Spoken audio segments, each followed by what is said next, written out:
How to get LinkedIn profile link for resume.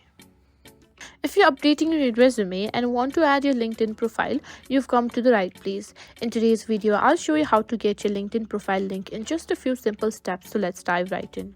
First things first, open your LinkedIn app and make sure you're logged into your account. Just log in with your username and password. Once you're logged in, click on your profile picture at the top left corner of the screen. This will take you directly to your profile piece.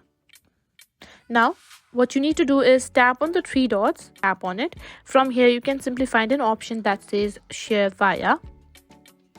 Now as you can see here, you can share your LinkedIn account from various options, but we're going to be simply copying the link. Simply tap on copy.